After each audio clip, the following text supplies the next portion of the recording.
Meeting called to order, and then item 2, roll call of directors. Sorry. I'm good. Joe got me really jumpy because he was saying a time limit, you know, and I'm kind of competitive. All right, Kaiser. Here. Maple. Here. Stankowski. Here.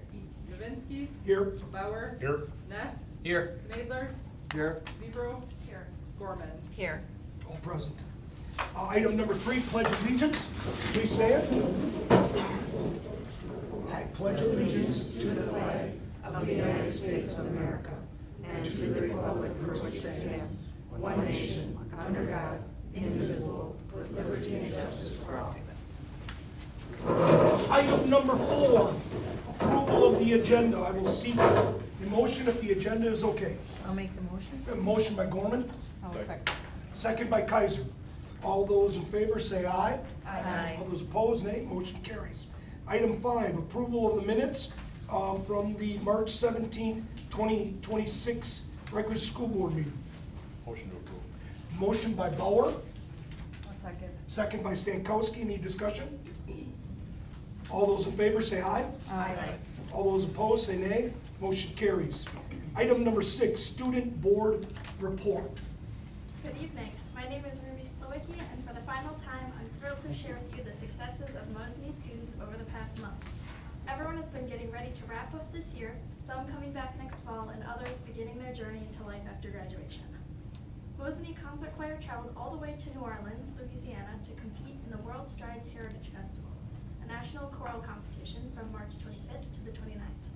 While they were there, they had the opportunity to sing at Loyola University in a vocal clinic, go on a Bayou Swamp tour, attend a steamboat dinner cruise, and see the musical The Great Gatsby. After the main event, competing against choirs from all over the country, they came home with the following awards: 2 or more choirs with the closest to a perfect score, Festival of Gold invitation to perform at Carnegie to all 3 choirs, adjudicator awards to our concert choir and the Mosinee Sound, outstanding choir with the highest score to our concert choir, and the Spirit Award for overall interaction with staff at the event. They spent many months preparing for this event, and their hard work paid off. The parade was excellent, the fire trucks Yeah. bringing them back. Yeah, it was really cool. We Yeah, didn't know very that was cool. happening until we got Oh, there. I was there. They spent many months preparing for this event, and their hard work paid off. Next, they're preparing for State Solo and Ensemble on May 2nd alongside our band students. FCCLA attended the State Leadership Conference from April 6th to the 8th. They competed with their star events, attended breakout sessions and a career expo, and were involved in electing the state officer team for the 2026-27 school year, which will now include our very own Sophie Knetter.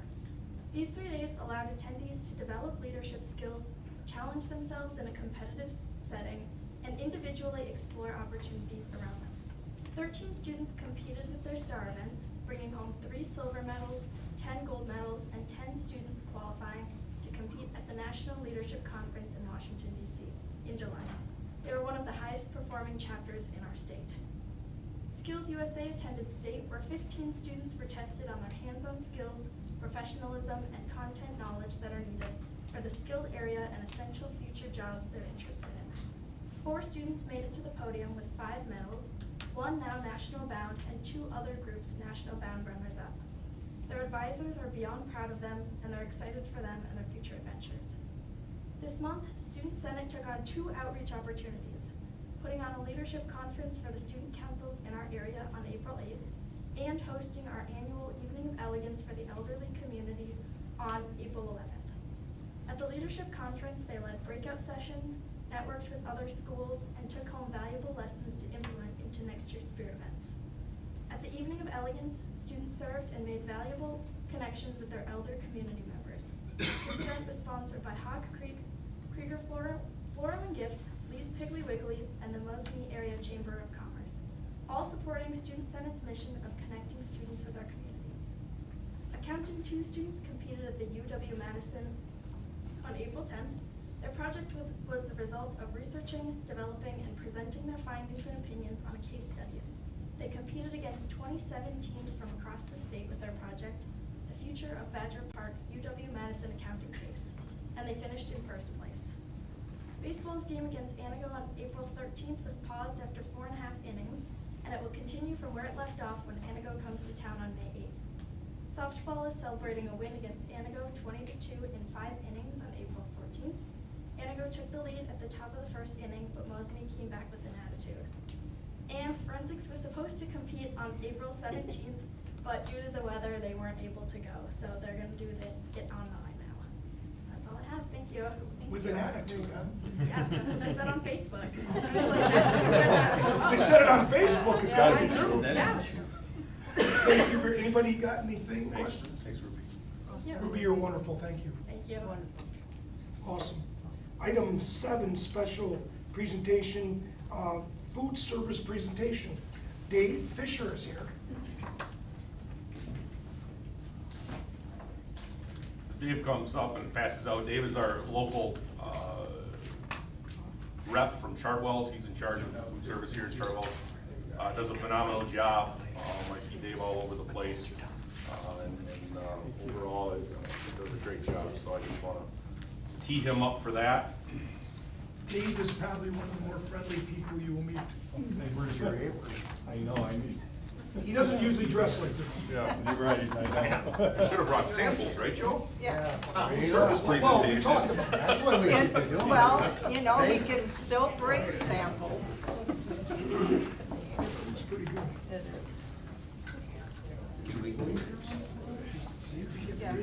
Okay.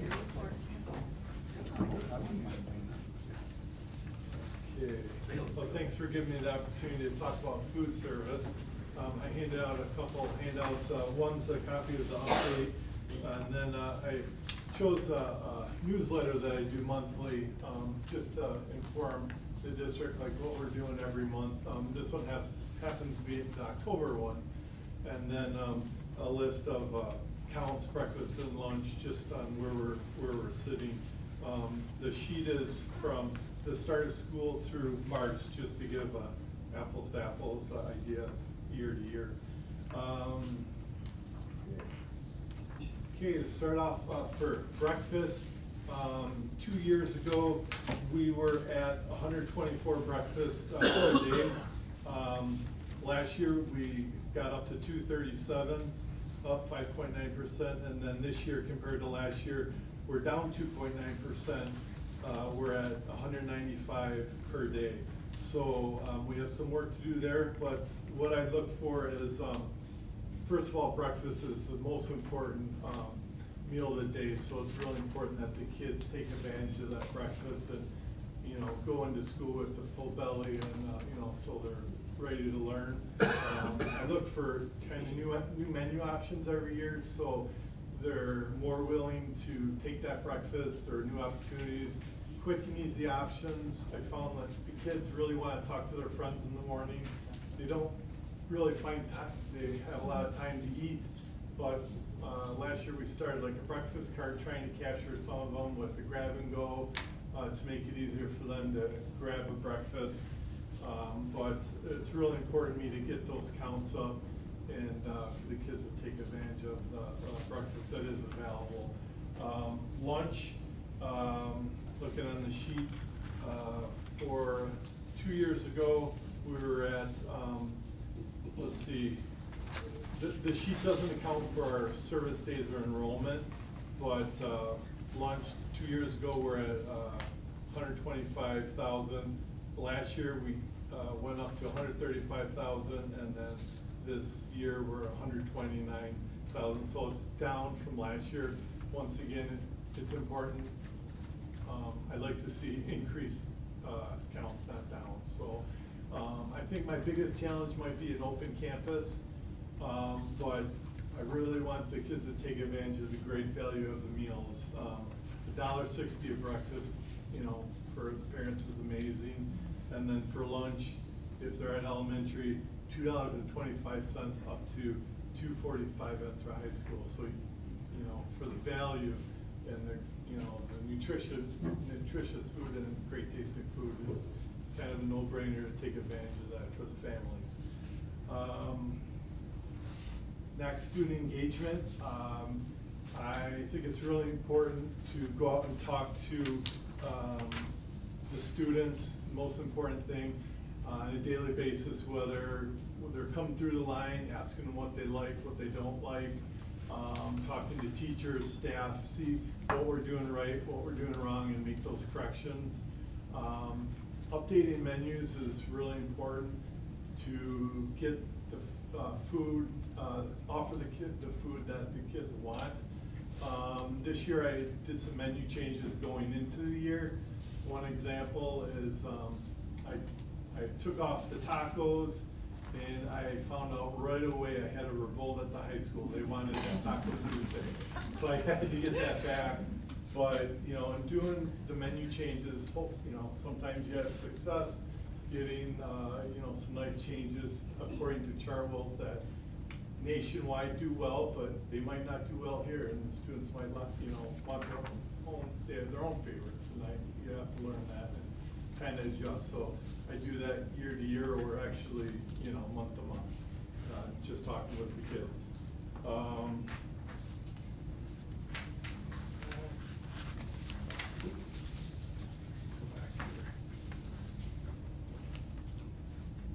Okay, I get there. Getting out and taking trainings is important to me to increase my knowledge so I can serve the district better. I go to other accounts, visit other accounts. Sometimes I train other directors, and sometimes I just talk with other directors to kind of find out the successes in other districts, and if they're successful, having luck doing something with their kids, I bring it back to the district here. So it's makes us more successful, and you know, get the kids what they want when they're coming through either breakfast or lunch. Okay. Next, I wanted to recognize Billy Kern. This year, Chartwell's had a nationwide contest for lunch. Well, her category was Lunch Hero of the Year, and out of the thousands that applied, Billy was selected as the winner, and she got to go down to Orlando, Florida for 5 days with her husband, and they celebrated her and the great job that she does, and she does for Mosinee.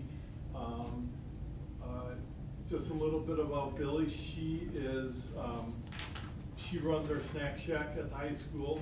She does our free and reduced, and she does the negative balance reports. She does a great job keeping those balances low, and she talks with the families to help them out in any way. And just amazing job that she does for us here. Next, this year we started partnering with Rockridge Orchards. It's a local orchard, I believe they're in Edgar, yeah. And I just talked with the owner there, and we got a wide variety of apples that we purchased, and we offer them to students, which was a big hit with the students. They got a whole bunch of different varieties, and we have a great produce company, but they can't offer the wide variety of apples that they have in Rockridge. So it was a great thing, and I think doing that, you know, every year would be a good thing for the students. They love something new, and especially something this close to us to bring it in. I'd like to look for also future, maybe things with local produce to bring it in, you know, approval from the district also. Okay. Also, in one of my handouts, I have a copy of a newsletter. Just wanted to go over it really briefly. It starts off with kind of a monthly thing where I go over how we're sitting on breakfast, lunch counts, and a la carte. I try to include a lot of pictures on what we're doing for the month. And then I do focus. This one happens to be, we had done the Apple Crunch as one of the events, and we also did an event that was, we had 5 different countries that I had in 5 different menus in that country to sample to the kids, so they get a different taste of some different cuisine. And that was a big hit, having the kids sample that. That was just on that month there. Okay. This is Coco in the picture. She runs our breakfast cart. Just as, like I talked about, trying to capture kids at breakfast, an opportunity there. I have talked to the district, maybe continue it. It's providing about 20 breakfasts per day, so it's not as high as I want it to be. We've been doing it over a year now. So maybe moving it to the middle school. I know sometimes they go through that door and right out to the playground. So maybe we could capture some of them coming, some of the students coming through it and trying to get them beat there. Next, some of the marketing programs we run. We do Mood Boost, Fun Days, Global Eats, Student Choice, Discovery Kitchen. Just having fun with the students. One example of that would be today I did egg rolls and rice at the elementary school, and the kids really liked it. I had laid out kind of red cabbage, green cabbage, different onions that were in the egg roll, and kind of let the kids hold the cabbage, ask them if they knew what red cabbage was, which a lot of them didn't. But they got a kick out of just seeing what things like that is, seeing the different onions and smelling it, which they didn't like, but it was, just have fun with them, listen to their stories about where they might have ate an egg roll or something like that. Next, more fun events, more pictures, some other events that we are doing every year. I talked about the apple crunch I got the apples from Rock Ridge. I do that every year in October, and the kids just like to sample the different apples, and a lot of them come and, they have like 10 apples they eat, and they just like that. So, which is great, because apples are good for you, and it gets them to have eat good things. Here's another couple pictures. I did some smoothies this year, some stir fry, did some extra events with the kids. But I think it's important to take pictures and kind of get the kids involved and excited. I try to get them to like hold up whatever they're sampling and kind of tell me how they like it. Educational activities. A couple years ago we had the Spodmobile. I wanted to bring that back next year. And talking with the guys, they won't come every year, but they come every few years. Just anything learn new, something new with a new group of students, and get them, active in that. I got a picture of last year at the elementary school. They had like a job fair where they learned about all the different jobs, and which is amazing for that age group. And they see that one of the students wanted to be a chef. So I showed her what a chef does, and she handed out samples to the other kids. So that was a fun day. I think the biggest compliment that we can have in food service is students taking the time to recognize us, which the students this year did at the high school. They had put a little vest together for all the food service workers, and they come and we took a picture, and so that meant a lot to my team that students would actually do that. We also do some safety presentations every year with the kids at the high school. And we do some fun contests. We do like Cook for a Day at the elementary. We have Food Service Hero Day, which is coming up May 1st, so looking forward to that again this year.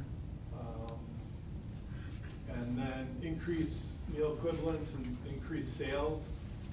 We definitely offer compliant options. There's a picture of Billy on the right that we added 100% slushies to the high school as something new, as compared to, we've added chips and flavored waters too, but something like that's healthy for the kids. And we're having a lot of success increasing a la carte sales. I put up there September, but looking through all the months, they were up every year off of last year, which, going from 2 years ago, 3,800 to this year, doing over 20,000 in sales for a la carte in September. That's a definite win there. And then, great, exciting news this year.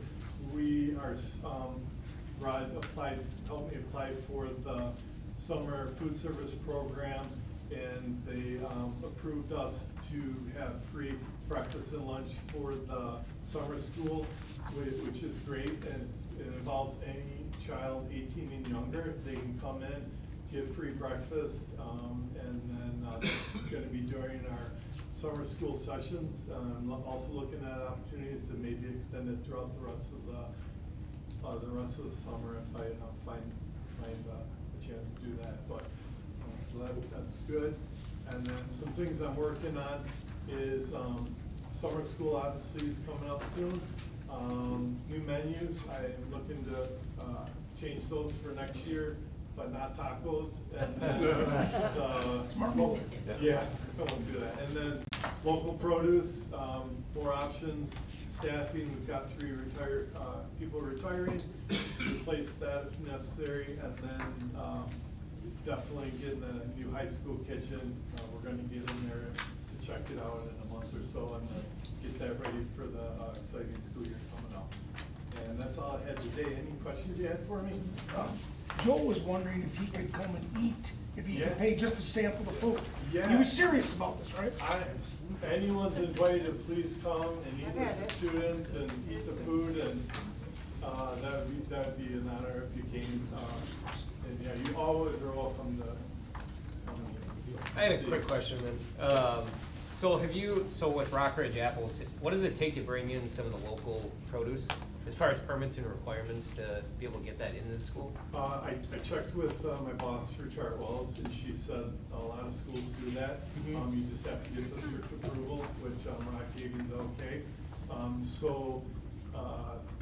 As long as the district's okay, there really wasn't a lot of issues bringing them in. I know if we brought in produce, for example, there's a lot of produce or farms in the area, especially I think in Athens, Yeah.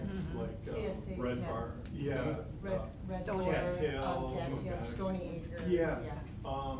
in the past, in another job I had, that we brought that into the district, and they do have obviously really fresh produce.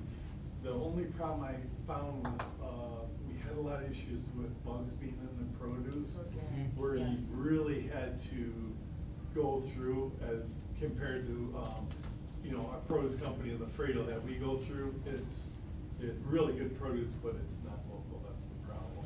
But, yeah. the So have you district connected wants- with, like Wisconsin Food Hub Cooperative? To get local Yeah, produce? yep. I didn't Okay. do that, but I could look into it. Yeah, we can always connect afterwards. Yeah, too, and so, if the board wants to, I would love that. Give more choices for the students, definitely fresher options too. Do you ever get like cheese curds or things like from Mullins or that? I haven't. They used to back when I was working, not real often, but every so often, or else the kids went on tour there. Oh, okay. And then they'd bring back, but that would be maybe something to check into, cheese Yeah. curds or different cheeses or something. Yeah, we do a lot of cheese, string cheese with all the grades. But yeah, that would be a good opportunity to Yeah, have the it's kids local. sample that too, Yeah. yeah. And I know Marathon Cheese also donates, what do you call it, but you have to apply for it, yeah. Oh, okay. Yeah, I've gotten in there. My wife is a hired manager, so I could definitely talk with her. So you have it There in. you go. Yeah. Yeah, but, they used to do things too, so. Okay, yeah. I do have a question, and I don't know if you could answer this, but Sure. when you were just commenting and saying that the produce that you get, you don't have to worry so much about the bug issue, but perhaps locally. So what is it that the produce that you get from either Chartwells or from wherever, Yeah. what is it treated with? We go through Lafredo, and they're based out of, down by, I'm trying to think, north of Madison, DeForest. And, the vendor, they check all that. What they treat it with, I don't know, but I know obviously we wash it and everything. I haven't ever experienced bugs or anything like that in it. But it's all packaged, ready to go, and we just have to wash it. And the quality's been really good. But to answer your question, I don't know what they do to treat it. Thank you. Anybody else? Just thanks for the summer food did you and Rod work on that Yeah, together? Rod. That- Yeah, Rod. I appreciate that, that's a great thing to offer awesome. kids for free food in the summer. Thanks It's for great. doing it, Thank thanks you for your that. time. Yeah, tonight. thanks very much. Thank you very Thank much. you. Thank you. Okay. Item 7B, discussion liftoffs presentation.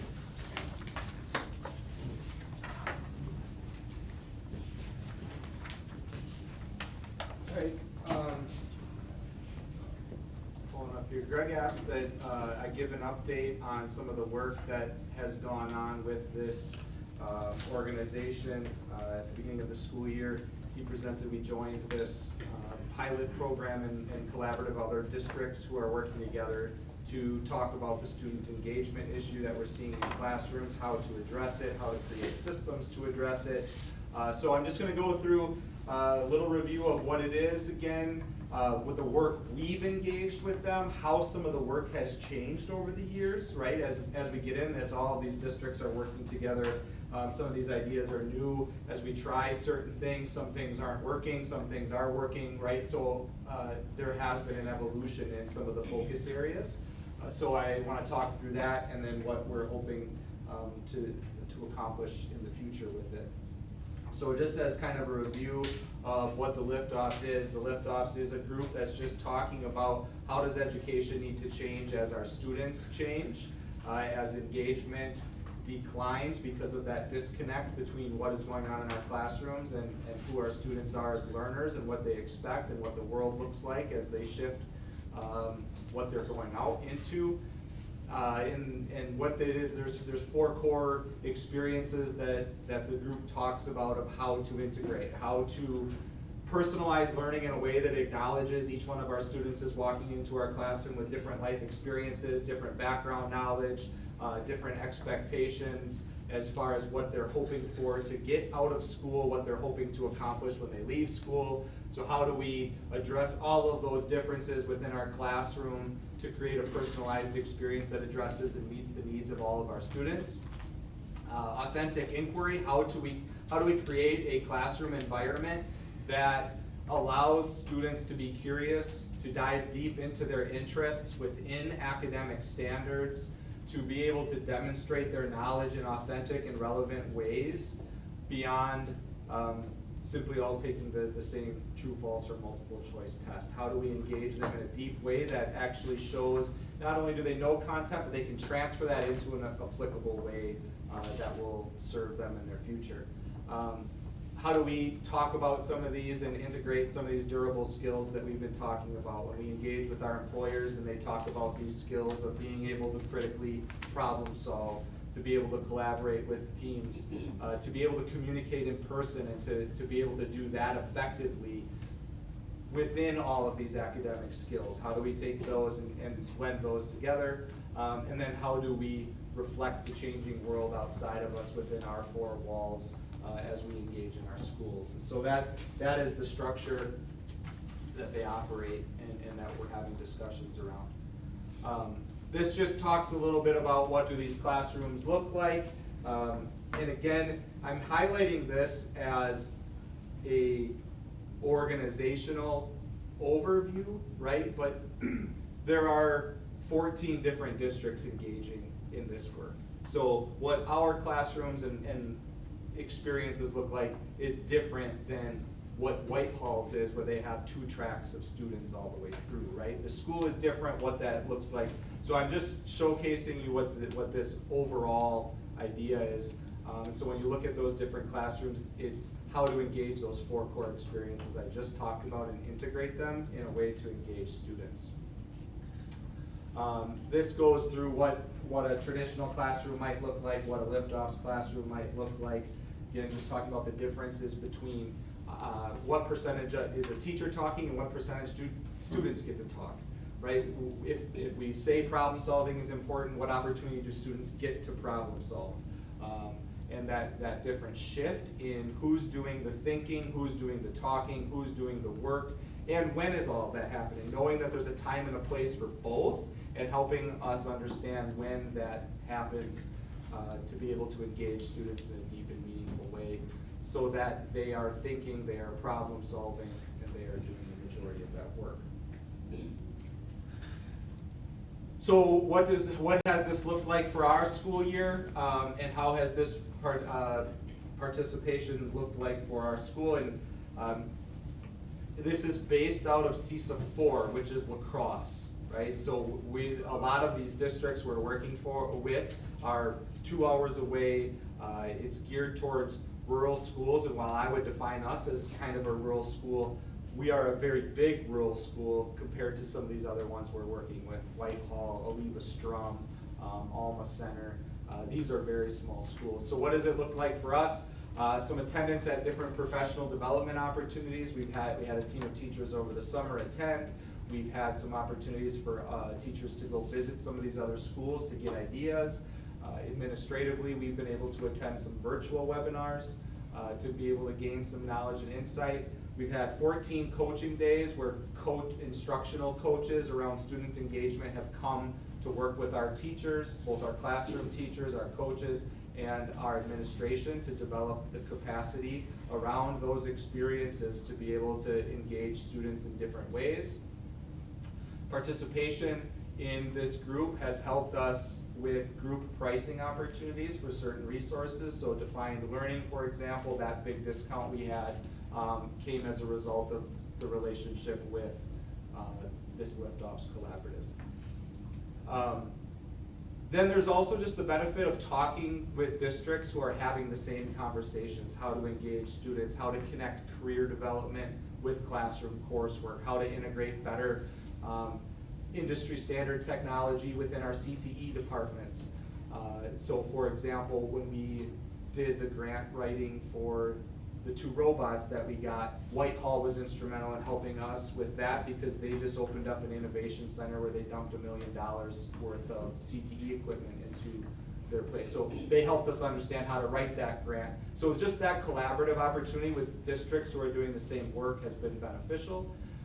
And then just some systems coaching around our district, so as those coaches come, giving us suggestions of ways that we can better develop our staff, how we can redesign professional learning for our staff in a way that's going to move and grow instruction to benefit them in a positive way.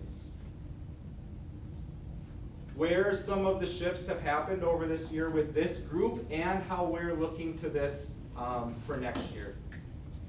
They have some districts who are off and running and really moving instruction in certain ways. They have other districts who aren't.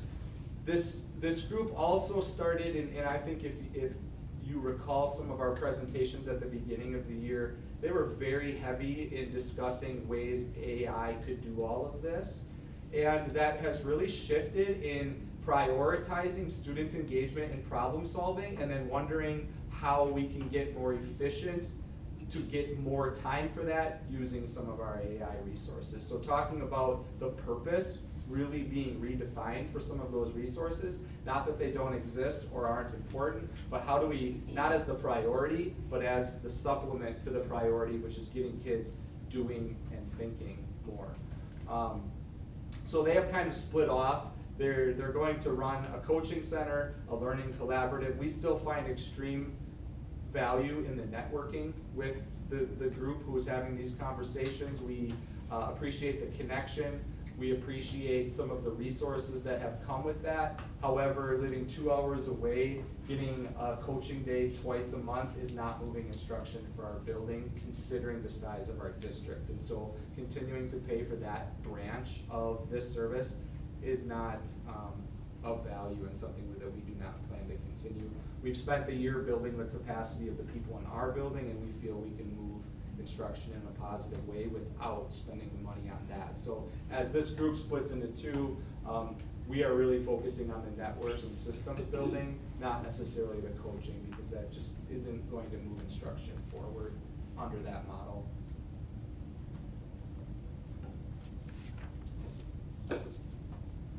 Any questions? Yeah. so I know we've had some conversations about this. So, is the liftoffs I mean, is it more, it's more of just a resource? Or, I mean, I know the collaborative with other districts and stuff. But what exactly do they provide? Are they providing, it's not really curriculum or certain apps or anything like that, correct? It's just more like, I would say that this has evolved over time. I've been a part of this group now for probably 4 or 5 years. And when the group started off, it was, how can AI help move education forward, and we need to look at a different model for delivery. And as Tom alluded to, this program has morphed over this year in particular into more of a, what our competencies look like, what do we should be, kind of those 4 pillars, and they've gotten less involved in curriculum or apps or programs or whatever you want to call it. They've been less involved in that and more about how can we change instructional practices, and less focused on this other part, and let's focus on this, and then maybe there's a way to use this in a beneficial way, but it's not the focus anymore. So I would say that's how this has evolved into more, and then you're bringing together like-minded people that want to have conversations about what it's like, what it might look like to change education in a different delivery model, because it's getting, this group is getting traction across the country. There are a lot of people that they're deeply involved with across the country related to rethinking this process of all different types of people. And these are school districts that we're networking with. Correct. For various reasons. Yeah. And it's kind of like a CSUP, but in a different aspect. The collaborative is basically a group of individuals that are devoting their time and attention to this. That's all they work on. So it's, you're basically buying them and some of the work they're doing, and then we're trying to figure out how to make it ours. And what makes the most sense for us, because it's not a one-size-fits-all model. And as Tom said, the closest one to us that's probably involved in liftoffs would be Greenwood or Loyal. It's the closest in our area. Where's that? Greenwood or Loyal would be the 2 closest to us. Otherwise, you're looking at Birchwood, and then Elma Center, Black River, that CISA 4 group down in that Black River, La Crosse conglomerate area of rural schools. Have we ever thought about trying to attract more people from central Wisconsin? It's a conversation we've had about how can we, and ironically, I'm gonna be at a conference the rest of the week, starting tomorrow afternoon, and we're meeting a small group of superintendents and the liftoffs individuals about how do we scale this and look at growing it, because that's one thing I would like to do, is find a group in our area so we can almost create our own branch of it that's more centrally located. And we've identified a couple of school districts who we think could possibly be candidates to work with us on this process. And they would be more our size. so can you give me an example of what it would look like using something like this in the classroom? Because I know their website does high focus on AI implementation into the classroom, but we're not really using that part as much. Right. But what parts are we using that, like, I don't know, do you have any examples of? I can give you one example that was done recently with a coach and defined learning, right? So combining these 2 areas. One of our math classes, a 5th grade math class, they just got done with perimeter and area. And so they took perimeter and area, and then they designed a miniature golf hole to be able to use that to calculate the area. They got to design their particular hole, then they had to show with their class and discuss with their class why they designed it, what the area was, what the perimeter was, what the geometric properties of being able to get your hole in one were, in the different angles. So taking what could just be find the area of 20 times 10 and applying it to a project. So taking some of those traditional experiences and how to tie it to a real life project, how to create some kind of performance assessment, how to build in some of those skills. So that's just one example of a product that I've seen come out of a class who worked with the coaches that evening. How many classes or teachers are involved in it, in the district? Well, everybody is aware, right? Okay. But with only 2 coaches coming twice a week, not everybody Okay. gets access, right? So it has been dependent on who they're working with. Sometimes they come in and just have conversations with grade level teams. So for example, they had a conversation with one grade level in the elementary just to talk about when. How do we actually take this time we have devoted in our schedule and make sure every kid's actually getting what they need, not just a worksheet to work on while a teacher pulls 3 kids, right? How to look at data, how to analyze that data, how to then provide an activity that's personalized to that person's needs. So sometimes it's teams, sometimes it's teachers. So another example would be an AP teacher here at the high school was working on how do I take my AP curriculum that has a very rigid timeline. Like to pass this test, you do have to meet these competencies, but then how do I personalize that in a way that meets their learning styles, meets their challenges them if they're ahead. So the coach was working with how to personalize that approach and get the kids to really dig in. So a couple examples. I don't know that I could pull out 12, No, but that's okay, because of that, but. That gives me a overall view of how it's working or where it's working. Yeah. I Thank you. really enjoy the collaborative approach to it, that other districts have problems very much like us, and some of them have solved them. And we can learn from that, about how they did that. And that's the one thing I like about it. I wish we were doing it more in Marathon County and in our area. Sounds to me like, I wouldn't say slowing down with AI, but getting more cautious with it as part of this whole thing. I would argue purposeful. That's a Right, good word. that acknowledge that there's a time and a place, Yeah. right? So if there's a small group and they need personalized instruction and the alternative is a worksheet that isn't personalized, well, maybe 10 minutes on an adaptive platform that gives them exactly what they need is purposeful. Now, putting kids on a computer for 30 minutes just to do that, that's not purposeful. So really analyzing what is the purpose, why are we doing it, and what is the opportunity cost, right? If the opportunity cost is meeting with a teacher, that is not what we want to use that for. But understanding when, where, and why, and making sure that there is a why when it's being used. Any other questions? Yes. So where is the data that says this is the way to go? In, I guess, what avenue? Well, with the liftoffs concept in general, Okay. why is it that we're just going this way? Is it because AI is being pushed at us in general in society and that we're just choosing to go with it? What is driving us to go with this model? I would argue it's more about the disengagement we're seeing with students and trying to solve disengagement that we're seeing with students, as well as the data we're getting that despite academic indicators saying kids are ready, not being able to use those skills and be ready. And so how do we create a more authentic experience that that academic skill they're producing, they're able to transfer into a real world concept, and how do we test that more?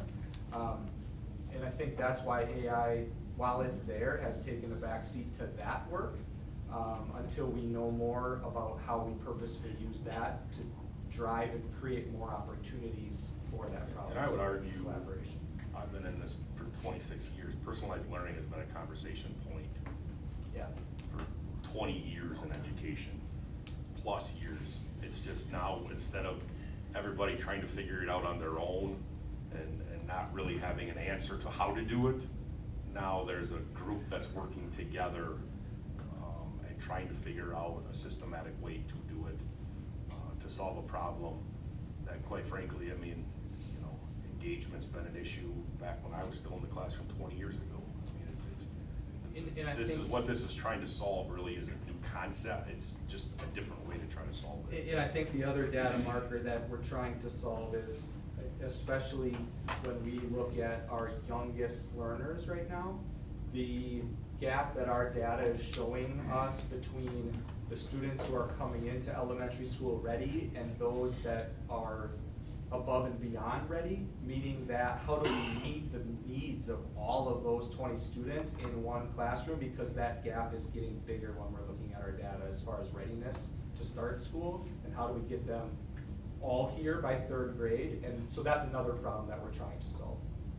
So, I guess 2 comments, and wondering and hoping that we can be more, because you said purposeful, that I think behavior and discipline and the lack thereof sometimes is a big piece of this.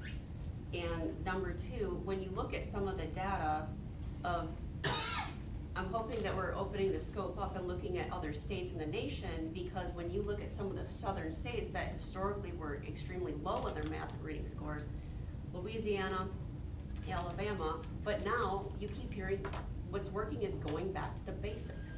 So are we trying to also go back to the basics with the Liftoffs program, because you're saying it's purposeful and trying to find the balance? So AI when you need to, but are we also going to try to focus on the basics as well, versus all these different ways to do a math problem and getting away from the science of reading? Are you asking me? Yes, I mean, I'm just hopeful that we're going to try and look at some of the other things that have the data and are showing that they're working, to go back to the basics as well. So I'm just trying to figure out what the drive is to say this is the right way for our district. Sure. I mean, from a literacy standpoint, there's no deviation from Act 20. Our core instruction is still going to be our core instruction, right? So when we're talking at our youngest learners, a lot of our focus is like that, what do I need time? How do we differentiate during that time of our day? So that way we're meeting the needs of all 20 of those kids in a purposeful way, that not only are we providing intervention, but we're providing enrichment for our top learners.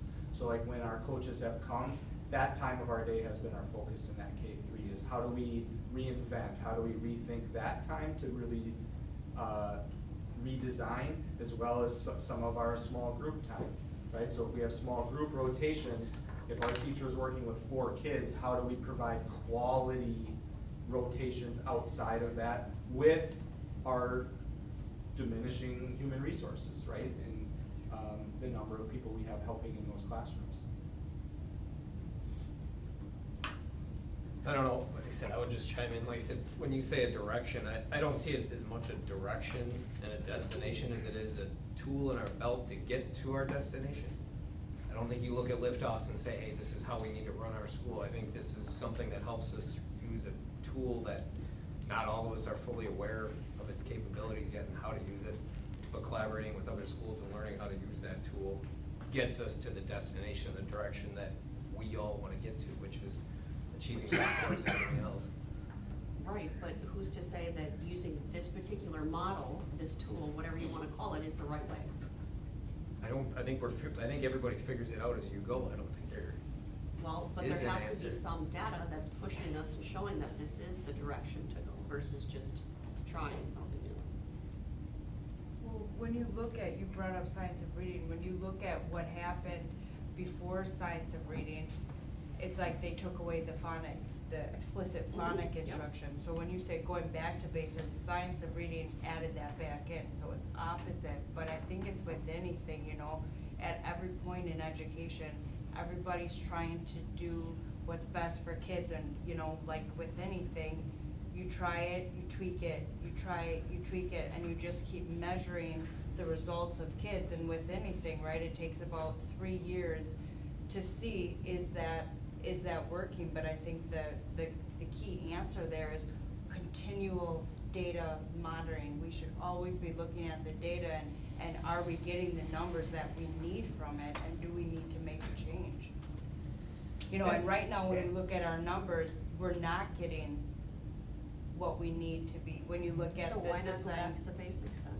Well, I think science of reading is back to the basics, like it's the opposite of how you But- said. Science of reading is, we did already bring U Fly back and we see an increase there, but then how do we keep that momentum going through? For some kids, back to the basics they need, but for other kids, they're beyond the basics. They come ready to excel, and I don't know if we're doing a really good job of trying to meet all the kids' needs. So, what you refer to as back to the basics, some kids may need, but some kids may need accelerated, because they are at a level where they're off the charts. Yep. And A we lot don't of times- serve all of our kids by just sitting in a classroom having 30 kids do the basics. But we We also need have a different higher levels. number of IEPs as well right now. Yeah, I agree. And some of those kids might need basic instruction, which I think we're trying to do. But I also think, Tom, like you gave the example of the golf course and doing that. If you're doing some of those things in elementary school, you're meeting the lower level and you're meeting the higher level because they work together on it. And sometimes education is learning from each other. Yep. So if you can bring the two together in a project, in a meaningful, math problem, reading problem, whatever, doing a play, whatever, you meet the two levels, and the two levels kind of bring each other up, even the, I just want to. Personally, I love those examples, I think that is great. What concerns me is when you talk about trying to meet the personalized needs of each student, and that might mean the student, like you said, working on something at their level, on their own for 10 minutes, which might be great, but it might not be, we don't know. And maybe you know this, maybe you don't, but like since we brought in one-to-one technology and all the students have their own computers, this is a little bit different topic, but has it helped improve learning? So do we know that them working on here for 10 minutes, even though they're engaged, does that equal learning? Do we know that? And it sounds like, to be honest with you, this is a topic the board wants to explore, looking at the data, looking at what we're doing, and I think we should probably get that as some agenda items, just to go through so we have an understanding of what the data is saying and what the techniques and strategy we're using and how we're using them. Because we could spend a lot of I think that's the time. question, and it might just be fine, but I think everyone just has a little different Agreed. perspective of what exactly it is. Yeah. And that's, And I think, Greg, that should be something we should put on future agenda, that we just dig deeper into this. Like reading. Megan and I have talked about reading. We need to dig deep into this and really see what's working and what's not working. And going through, we talked about it also in our committee meeting, you can say this is one aspect of it, right? Introducing AI into the education or introducing computers into the classroom, and what are the effects of that? But it's such a loaded, it's so complex that you can't reduce it down to that, because you could look at student engagement over these years and say, well, but what happened in the curriculum? What happened, there was a Yeah, massive thing that happened in reading curriculum, and then you see the effects of that, and then how does that just spill over into every other area? So it's hard to pinpoint, like, this would be the one thing, but I do agree as a board, let's look at, really focus on the numbers, because like we were saying, right, numbers don't lie. And then what was contributing, what are the different factors in it? It's just so, you can't just, my point is, you can't boil it down to one thing, because it's so complex. Humans are so complex, learning It's a is so science. complex. It really is, Well, and then, I don't know if I was there, one of the things you gotta do is really get the perspective of students also, which we've been doing, looking at what is working for them. And Ruby, you might, I don't wanna put you on the spot, but you've gone through this educational thing. Are things working? Did they work for you? Did we meet your needs? I mean, I think it's kind of hard to say, is it met, especially because there's so much, it's biopsychosocial, not to bring in my classes. Yeah, I get you. But it's not just curriculum, I think there's also a lot of things in society that are changing. So I think, especially with this, with AI, like, to explore that and see, because AI is not going away, So finding ways to use it purposefully instead of just, oh, can I write this entire paper and just turn it in without looking at it, making sure you're using it accurately. And this is what I like about the list. We've got multiple schools that are going through this. We learn things from them, that they've gone through this, and they learn probably things from us also. I don't know if you guys went to the presentation that they did down at the convention. You know, there's a lot of good stuff there. So, but I think we should definitely think about these topics. We could spend all night talking about this, because it really has a lot to do with your experience, data, and what your feelings are. Some of this is feel-good stuff. Some people think that if we go back to what we did 30 years ago, that's gonna make me feel good, because it supposedly worked for me. That may not be the case. And it is a big issue. It is. It's a big potential, but also a big chance for problems. And I think try to answer all of everyone's tough questions is a good exercise to put ourselves through, even though it might be a little uncomfortable. Yeah. Thank you, Tom. Thank you very much. Appreciate it. Item C, Student Board Representative Presentation. Ruby, the board would like to thank you, present you with a plaque for your service. And I probably should have gotten you school board nomination papers because you're very thorough. Come on over, we'll get a picture. Ready? I just want to personally thank you very much.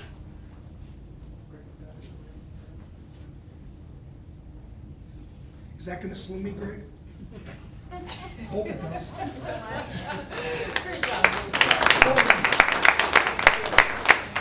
Well, Ruby, are you staying? Yes, I am. Okay, because Jackie brought you cookies. Oh. Yeah, way better than the plaque. Well, you share. But no, Ruby, you inspire people that education is good. I would think you're just almost like a board member here. And that shows me that, to me, the process is working. Now, part of it's you made some good decisions, but the way you present yourself, the way you conduct business is really impressive. So, thank you. Okay, item 8, public forum. The public forum provides the public with the opportunity to ask questions or address issues including on the school board meeting agenda or not. Regular general rules will be determined by the president once the number of people wishing to participate is identified. Do we have anybody? No. Okay, thank you very much. All right, item number 9, consent agenda. Anything discussed, anything pull out? I do want you to make aware that I look at the other agendas. We had a lot of positions filled. And I want to make sure you're looking at that. Some were added eventually. Our administration has done a great job of jumping on this, because we all know, I hope we all know, that it's hard to find employees. It's hard to find, Diane knows it must. It's not easy to find employees that will stick, and our administration has jumped on this. I think what, Greg, it was almost 20 people? This early in the game. Not quite that many, but yeah. Yeah, this is what we need. We need to get on this, get quality people, coach them up, get them better, and go from there. So, I will take a motion to accept the consent agendas. I'll make a motion. Motion by Kaiser. I'll second. Second by Gorman. Any discussion? All those in favor say aye. Aye. All those opposed, nay. Motion carries. Item 10, discussion and possible decision approval of the monthly voucher list. I'll make a motion to approve. We have a motion by Nest. I'll second. We have a second by Gorman. Any discussion? Anybody need to abstain? Everybody set? Can I make a comment? Yeah. Thank you, Rod. I like your sheet where you kind of highlight the big expenses, you know, and I stuff. think Morgan picked them out this month, so. Oh. You can thank I Morgan. knew it. Oh. Oh, for you. I was gonna introduce it, but I can't now. Just so Rod referenced it, so I was gonna wait till later, but he prefaced it. With Rod today is Morgan. Morgan is going to be the new Rod. Starting July 1, she's been working with us a day a week here for now until going forward. So she just wanted to sit in on a board meeting, see how they went. So I just hope everybody, if you get a chance to welcome her aboard, we're sad to see Rod go, but excited to see Morgan come, so it's a bittersweet Yeah. situation. Welcome to Mosinee. Thank you. Yeah. We don't care if you wear green. Okay, good, because I got a lot of that. I understand. We've been putting up with orange. We'll for- get you some, we've been putting up with orange for a while. We'll get you some purple. All right, okay, a roll call vote, please. Oh, I need a motion first. We did. Eric made that Yeah, motion. thank you. Was that Roll call vote. Diane, you did the second? Second. Second, Diane, thank you. So we'll go with Kaiser, Yes. Maple, Yes. Stankowski, Yes. Dubinsky, Yes. Bauer, Yes. Ness, Yes. Mabler, Yes. Zebro, Yes. and Gorman. Yes. All right, motion carries. Item number 11, discussion possible decision acceptance of monthly treasurer's report. Make a motion to approve? Motion to approve the monthly treasurer's report. I'll second. Second by Bauer. Any discussion, anything we need to be aware of? Nope. Awesome. All those in favor, or pardon me, roll call vote? Maple, Yes. Stankowski, Yes. Dubinsky, Yes. Bauer, Yes. Ness, Yes. Mabler, Yes. Zebro, Yes. Gorman, Yes. Kaiser. Yes. Motion carries. Item 12, new business, discussion state of the Board of Canvassers spring election. Yeah, in here, Jackie was able to canvass the election results, so you have the official election results in your packet. Once again, congratulations to all of you that were reelected, and thank you for your commitment and interest in serving the public. And I see I left Donna out, because I guess you was running unopposed, so you didn't really have any competition, Donna, so. I know, I'm just, Mickey Mouse didn't get whatever. enough votes, so, no, but, and I also wanna acknowledge the other two candidates that ran and just thank them for their interest in running for the board, That's awesome, we had that interest. Yeah. It's awesome to see. Now we just gotta get some people out my way to get some interest going. Yeah, we don't need a motion for that, we just Nope, had that discussion. that's just the Thank you. description. Thank you, Greg. Yep. Item B, discussion possible decision 26-27 student fees. Yeah, this is the annual agenda item in April, as we then move towards getting stuff ready to go for the student handbook. The administration has reviewed it. You have in your packet the 25-26, and then some proposed changes, so we're recommending approval of the fee schedule. I just have one comment. Go ahead. I understand, reasoning why we have to raise a lot of them. The only thing I'm not in favor of is the adult and family season passes. We're doubling that, and, well, it's not a lot. All these other fees are getting already passed on to the parents. And so that's the only reason I just hate to see us raise these costs, because wherever they're going, they're having to pay to get in, to watch their kids participate, and I would think that we would try to keep that the same. I think, Diane,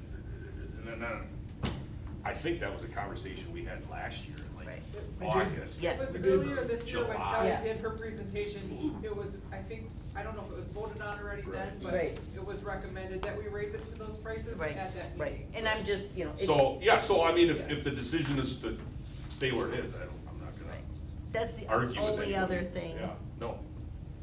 What is it? I do think it makes us pretty when you look at the bigger schools, they're charging, I just pulled it up, Everest 150, Wassa 170, but of course, those are a lot bigger schools. Sure. I think it makes us more comparable, but my question is, the fees that we collect, where does that money go to? It might be easier to justify it if we knew where the money's Is that getting. going in appendix G? No, it goes to the general General fund, fund. and the way I would argue or explain it is, I'll just use the CTE classes as an example. One of your largest budgetary items from a consumable standard subject is your CTE classes with wood and metal and all that stuff that goes into it, like running a social studies classroom, there's not a lot of budgetary things you need on an annual basis. So that money that's collected then allows that budget to be higher than normal. So I mean, it's kind of a robbing Peter to pay Paul concept. So the money goes in the general fund, which as a result of that allows that budget to be higher. it's not a direct line, an indirect line to get to Do that. you know as well. how many, like, family season passes we sell? I have No no idea. Just I have, curious. I think it's quite a few, I actually. would argue, yeah. Do we, Like, do especially we give a during senior football. citizen discount? They're free. They're free. Free, free, okay, that's, I wanted to make sure. Staff, students free. I have a question about the, AP exam. Is that something we charge? Cause I think, do we have to pay a fee?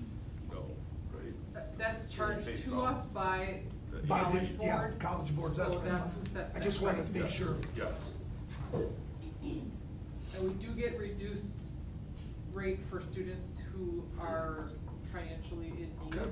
so they can get a discounted rate on that. I will comment, as a parent, had I not gone into Skyward to make a payment to our lunch account balance, which if you're low on your lunch account, believe you me, you will They know, know. cause you are going to get a phone call, a text message, an email, another text, Constantly. they will get you.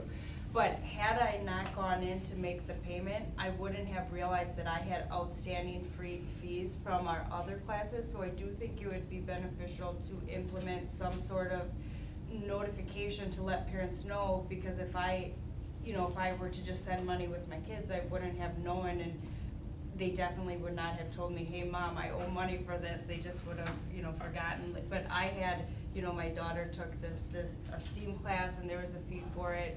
There was fees for the $15 for each, sport they're signed up for, so it would be helpful to let parents know, you've got outstanding fees, please, if you're able to go in and make a payment. One of the things I would say to that is, one of the things I didn't put on this month's agenda, I moved it to next month's agenda, is the student handbooks. And part of it is because we turned that stuff around and it went out in May, and because it went out in May, fees, because we hadn't rolled over to the new year, fees weren't listed when parents went in to sign up Sure. their kids. Sure. So because we Okay. moved that back, then when you go in and fill in your enrollment paperwork for next year, the fees will be preloaded. So we'll know. So you'll Okay, know that that's ahead of helpful. time. We are sending statements, but we're sending them through email, Okay. so maybe that's why, maybe they're going to your junk mail. But I'm trying to send them like Okay, every other good. month. Well, they weren't sitting there for that long. My kids eat, hot lunch every day Right. for $2. Yeah. $2.50, they eat it every day, so I make a payment a lot. But, so that's good. I had probably already paid it before you would have even Okay. generated a late payment. Anybody else have any discussions looking at the? But that's Are we pretty- currently, Greg, is every extracurricular paying a fee that are coming out of Appendix G for, might have a coach or an advisor? Are they all currently on this list? I would say not necessarily, cause some of those probably don't have a fee associated with it.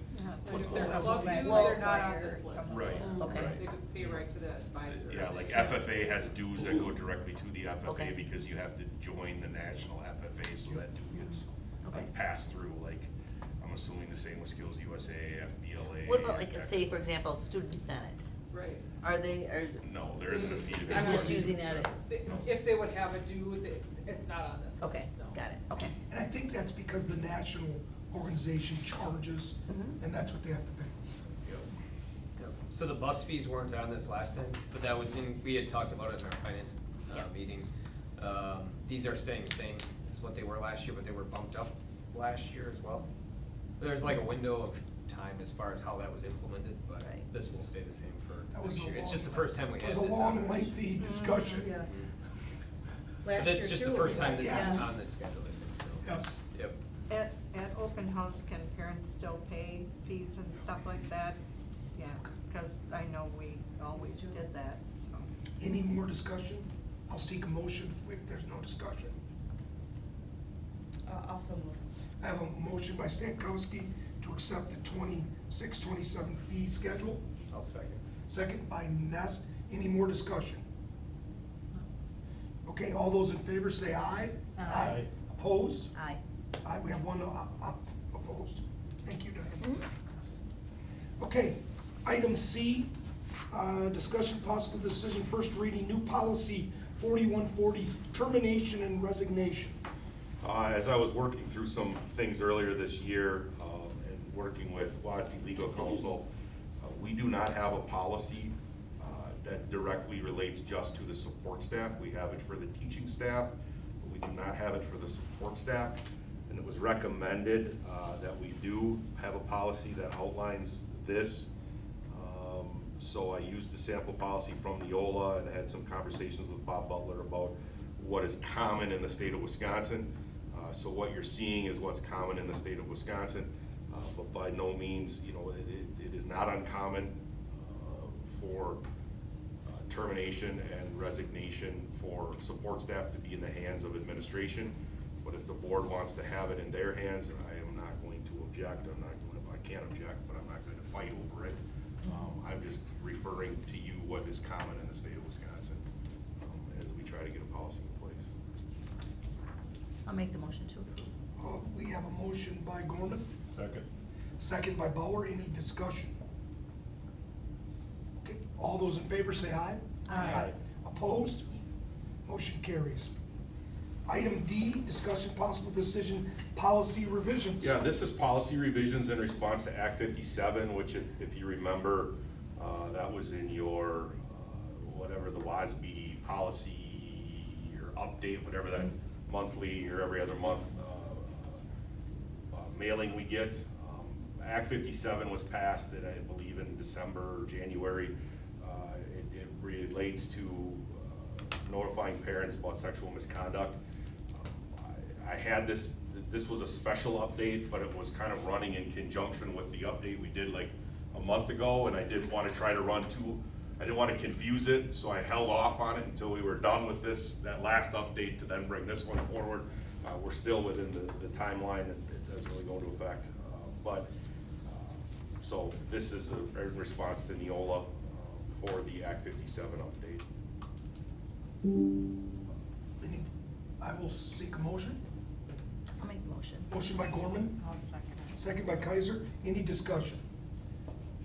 Okay, all those in favor say aye. Aye. Opposed? Motion carries. Item E, discussion possible decision renewal of the boys lacrosse cooperative. Yeah, right now, we're up for renewal. We currently have one student in the lacrosse program in the high school. We have larger numbers coming up in the 5th and 6th grade. I would say boys lacrosse is lagging the girls lacrosse by a couple years. The girls lacrosse, I think we have 5 or 6 kids at the high school level participating in it. So we have good numbers there, and lower numbers are going well. So I was working with Kelly to work with the individuals at, and I don't remember if it's East or West that holds the co-op, the East, okay. Last year we paid $17.90 for the co-op. They have made a change, it just came to me today. What they're moving to is a cost per player for each school with like a $500 buy-in, or you could look at it as a $500 minimum. So if you wanna be a part of the co-op, you gotta pay $500. If you have, and then after the $500, it's a cost per player concept. You know, so the $500 buys our kids the options to play it with you know, you could say a minimal in. I do think this sport is going to take off. Like I said, they're just a couple of years behind in the boys than we are in the It seems to be So- growing. So, in other words, next year in high school, we won't have any boys? One. Just one? He's a sophomore. Oh, okay. And, But we do have several middle school. I right, think the middle and then school's girls bigger. in the high school, you said 4? 5 or 6, I think. Do we also have middle school girls? We have middle school, we don't have co-op for it, that's more of like an independently Okay. run So do you know how much it organization. would be per player of that? We don't until obviously you know what the busing is gonna be and officials and all those kind of things. But I would venture to guess next year, even with one player, it would be $500 for us, it's not gonna be over. The way they did it, if you can think of it, last year it was just everybody paid the same amounts, they took the total divided by 4. So if you're going on a per player amount and you've only got 1 or 2 players, your dollar amount's gonna drop to that $500 mark. I think Kelly thought we'd be in the one player would, like, based on last year's numbers, was like $300, so we would be on the hook for the 500 after Right, but what if 2 we have, players. so then it's minimally 500 with an extra? Yeah, and then Per as a per player? player basis, no, it's, No, one player is $500. Yeah. Two players could be $600 because of that. So you have to pay $500 Right, regardless. I get that. And then anything above that is divided on a per player basis. I asked Greg to look into it because, if we only had one player, that's kind of difficult to do, but knowing that we're not gonna be on the hook to pay for a large So amount. they're not we're still necessarily providing. raising their total No. fee. They're just making people Yeah, pay. okay. that play. It's actually dropping the fee Yeah. for a place like us. Yeah. We're gonna pay less than what we were. Okay. Because we aren't gonna have the numbers that the other schools are Yep. gonna have. This Got it. is a nice thing to give our kids opportunities and not break the bank on our part. So right now, the parents transport their Correct. children? Yep. I'll make a motion. I'll second that. We have a motion by Zebro and a second by Stankowski. Any discussion? All those in favor say aye. Aye. All those opposed, nay. Motion carries. Item F, discussion possible adjustments to the 26-27 school calendar. Yeah, we wanna make one adjustment. There's two adjustments on the calendar, one that really only impacts humans outside of our, a handful of people.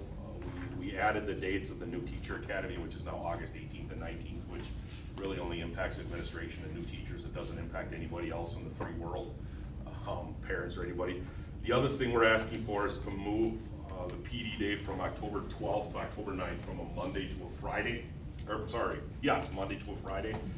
Reason being is an individual we'd like to bring in to work with our staff is not available on the 12th, and the date actually works better for our Ames web testing results as well for the rest of the day.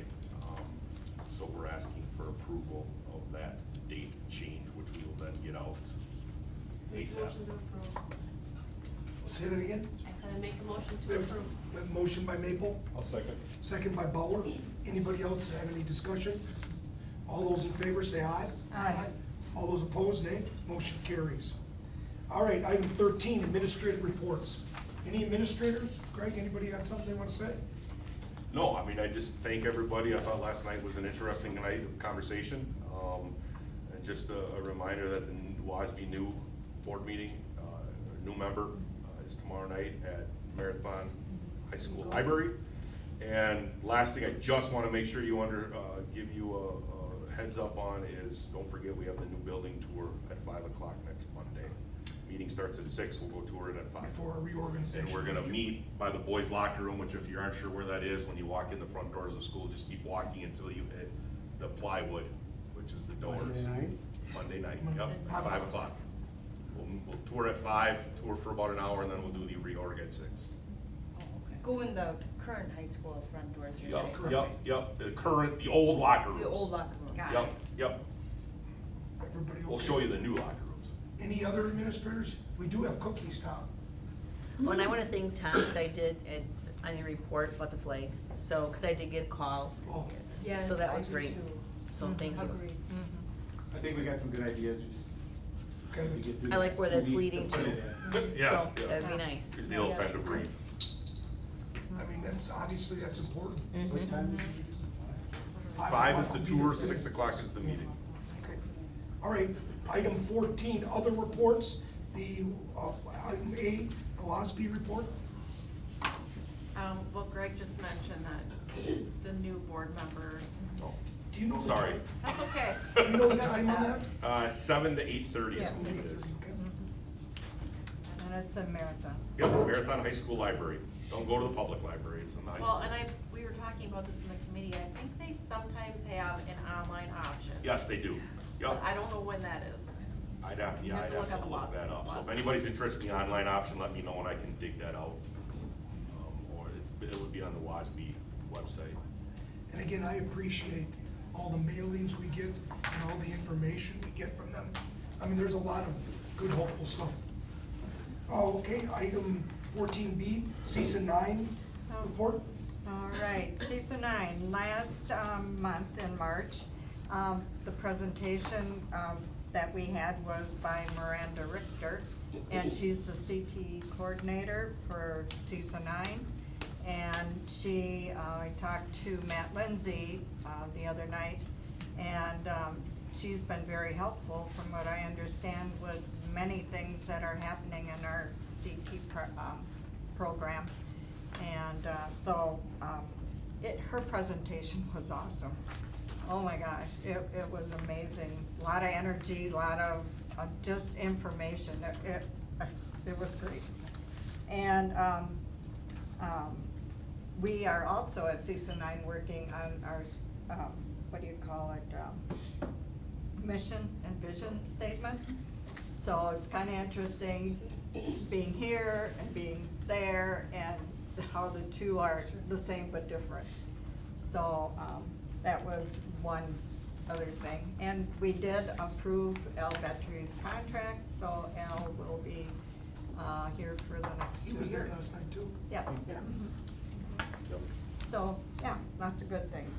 Awesome. Okay, item 15, great future agenda items board. Again. We got Brian up next month for special ed presentation or student services. Like I just referred to earlier, student handbooks will be coming back next month, or will be coming next month. And then I didn't put on here, but I'm looking to do admin and island staff contracts. Get those out. Anybody else, a few agenda items? Yes, sir, I have two. Okay, good. So my first one is because we will be having such a major impact on our community with 200 individuals getting laid off from the paper mill. Of course, not all are Mosinee residents, but it's still gonna be a significant impact. But to make the request for district administration to reach out to the paper mill administration and just cross-reference to see which families may be impacted, so that hopefully we can try to find out, are these students going to be potentially leaving the district, or is there a way that we can help assist them to retain them, or things like that. And additionally, also letting the paper mill know that for those individuals that will be impacted, that we will have those free meals during the summer school sessions, which could be helpful to those families that are impacted as well. So that's number one.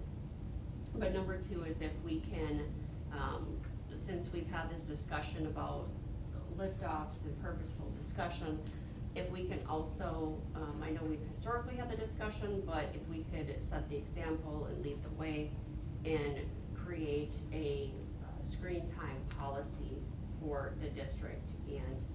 And I'm sure some of us are more than willing to help provide some information, but just to come up with something as a starting point and help that evolve so that we can make sure that we have that purposeful education. Good point.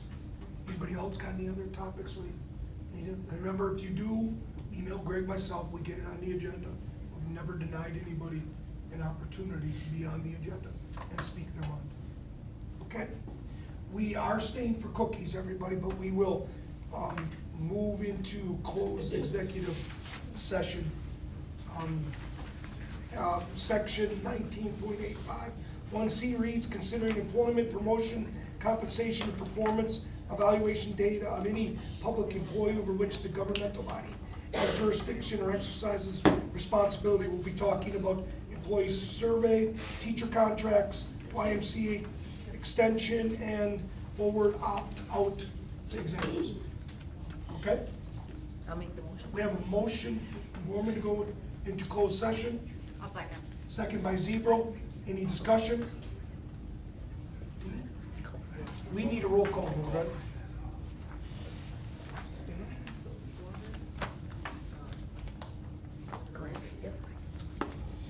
Sorry, I'm going fast. Joe had me on the timer. Okay. Jankowski, Yes. Levinsky, Yes. Bauer, Yes. Ness, Yes. Zero, Yes. Gorman, Yes. Kaiser, Yes? Bidwell. Yes. Okay, we will, 5 minutes to enjoy cookies with Ruby. And then we'll take another 5 minutes, we'll come back, so 10 minutes total, we'll go into a closed session. So feel free. Jackie, thank you for bringing the cookies. Appreciate that. And Ruby, thank